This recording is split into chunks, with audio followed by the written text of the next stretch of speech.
Assalamualaikum warahmatullahi wabarakatuh. Halo teman-teman, perkenalkan, nama saya Susana Silawati, NIM 223081186, mahasiswa jurusan Administrasi Bisnis semester 7, Universitas Muhammadiyah, Sukabumi. Pada kesempatan kali ini, kita akan membahas salah satu materi penting dalam manajemen kinerja, yaitu bab 5, Defining Capability Requirement. Berdasarkan buku Performance Management karya Michael Armstrong. Materi ini sangat penting karena kemampuan seseorang, baik dari pengetahuan, keterampilan, maupun perilaku, sangat menentukan kualitas kinerjanya. Mari kita pelajari bersama-sama. 1. Pengertian capability. Mari kita pahami dulu apa yang dimaksud dengan capability. Dalam manajemen kinerja, capability adalah seluruh kemampuan yang harus dimiliki seseorang agar bisa bekerja dengan efektif. Ini mencakup 3 aspek utama: pengetahuan, keterampilan, dan perilaku kerja. Dengan kata lain, capability bukan hanya tentang apa yang dikerjakan, tetapi juga bagaimana cara seseorang mengerjakan pekerjaannya. Kedua, kompeten dan kompetensi. Kita perlu membedakan dua istilah penting, yaitu kompeten dan kompetensi. Kompeten mengacu pada kemampuan teknis atau tugas-tugas spesifik yang harus dilakukan dalam suatu pekerjaan. Contohnya, mengoperasikan mesin, membuat laporan, atau menganalisis data. Sementara itu, kompetensi adalah perilaku yang mendukung keberhasilan kerja.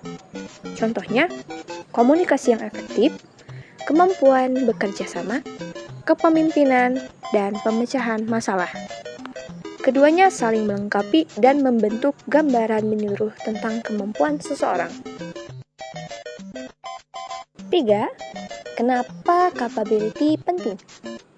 Capability adalah dasar dari manajemen kinerja yang efektif. Jika seorang karyawan memiliki kemampuan yang tepat, maka ia akan lebih mudah mencapai hasil kerja yang diharapkan. Dengan memahami capability, manajer dapat menentukan standar kinerja yang jelas, memberikan pelatihan yang sesuai, menyusun pengembangan karir, dan melakukan penilaian kinerja secara objektif. Tanpa pemahaman tentang capability, proses manajemen kinerja tidak akan berjalan optimal. 4. Cara menganalisis capability. Dalam buku ini menjelaskan bahwa capability ditentukan melalui 2 jenis analisis utama, yaitu functional analysis. Fungsional analisis dilakukan untuk mengidentifikasi apa saja yang harus dilakukan seseorang dalam pekerjaannya. Analisis ini menjawab pertanyaan seperti ini: apa tugas utamanya? Kemampuan teknis apa yang dibutuhkan? Yang kedua, behavioral analysis. Behavioral analysis berfokus pada perilaku yang dibutuhkan dalam pekerjaan.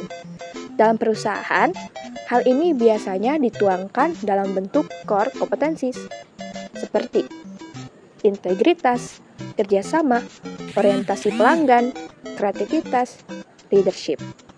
Kedua analisis ini memberikan gambaran lengkap mengenai kemampuan yang dibutuhkan untuk mencapai kinerja optimal. Kelima, output capability profile. Di akhir proses, organisasi akan membuat sebuah capability profile, yaitu daftar kemampuan yang harus dimiliki oleh karyawan untuk menjalankan perannya dengan baik. Capability profile ini membantu dalam rekrutmen, pelatihan, penilaian kinerja, dan pengembangan karir. Profil ini berisi kombinasi antara hard skill, soft skill, pengetahuan, dan perilaku kerja yang diperlukan. Baik teman-teman, itulah pembahasan kita tentang bab 5 Defining Capability Requirement. Hari ini kita sudah memahami apa itu capability, perbedaan kompeten dan kompetensi, mengapa capability itu penting, bagaimana cara menganalisis capability, dan bagaimana capability profile disusun. Semoga penjelasan ini membantu kalian memahami bagaimana organisasi menentukan kemampuan yang diperlukan untuk mendukung kinerja yang efektif. Terima kasih sudah menyimak sampai akhir. Sampai bertemu nanti.